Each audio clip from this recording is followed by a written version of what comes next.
When communities across Massachusetts and southern New Hampshire were plagued with catalytic converter thefts, people, businesses, even nonprofits were left immobilized because of costly repairs to their vehicles. That is largely a problem of the past now, after authorities busted a crime ring responsible for hundreds of these thefts. On our latest Wider Lens, come with us behind the scenes to see how law enforcement is working to catch organized theft rings.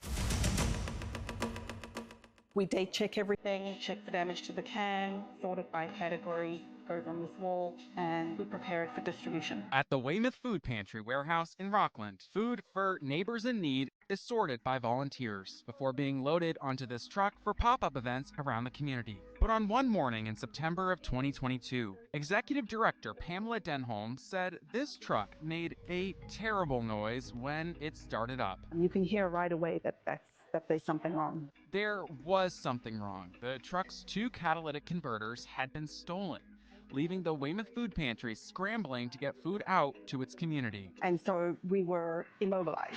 And it was difficult because at fall, when we go into the fall, with back to school and heating bills start coming in, that's when neighbors really do start to struggle. They were able to use smaller trucks to continue their food distribution, but the 2 months waiting for a repair meant a lot of extra work for these volunteers. In just a couple of weeks after getting their truck back, it was targeted again by thieves. So it's just very difficult and hard not to take it personally. I mean, the first time we were hit, we were like, what are guys hitting a food pantry for? For goodness sake. It's inexcusable anyway, but the second time it just was a whole other level. It was very discouraging. Catalytic converters are a critical part of a car's exhaust system found underneath the vehicle. They contain precious metals that can fetch a high price on the black market, which is why they've been a target for thieves. The Weymouth Food Pantry was one of hundreds of victims of a New England-based crime ring led by Raphael Davila, also known as Robin Hood, that operated across Massachusetts and southern New Hampshire. The group of 7 was busted in April of 2023 in what federal authorities called Operation Cut and Run. All have since pleaded guilty, including its ringleader. These guys were skilled. They knew exactly what they were doing. They could be in and out of those vehicles within a minute. He would buy new blades for every night. He'd buy fresh batteries frequently. They were charged up and ready to go. And they weren't going to be making mistakes. And really, they weren't going to stop. Phil Mallard prosecuted the case. He says that since the arrest, there's only been a handful of catalytic converters stolen in Massachusetts, a testament to the impact these prosecutors say these thieves were having. This has a real consequence to people. This is people trying to get their kids to school or care for their parents or run a small business.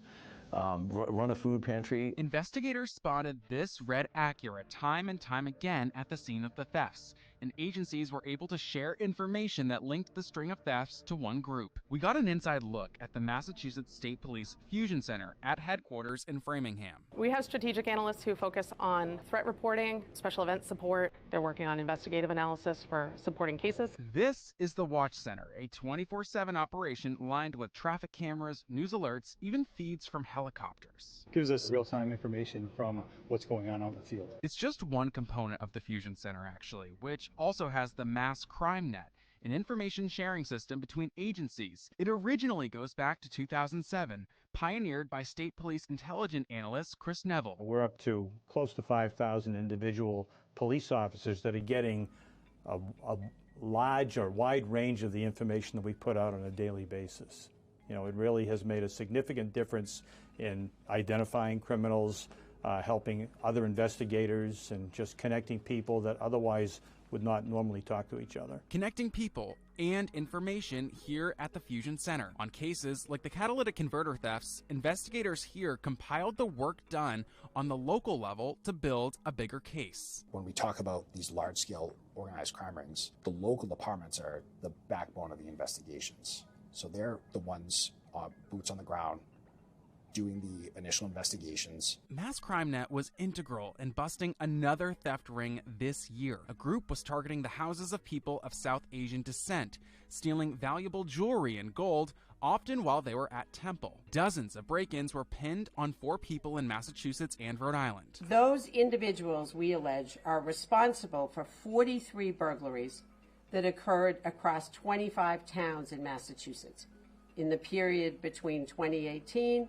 in 2024. Organized retail theft and its impact on the U.S. economy has been a persistent theme in headlines over recent years, although loss figures have been heavily scrutinized and in some cases dialed back. But here in Massachusetts, prosecutors are sure of the scope of Robin Hood's organization and the impact it had on people, businesses, and nonprofits like the Wayth Food Pantry. I am thankful that they pleaded guilty.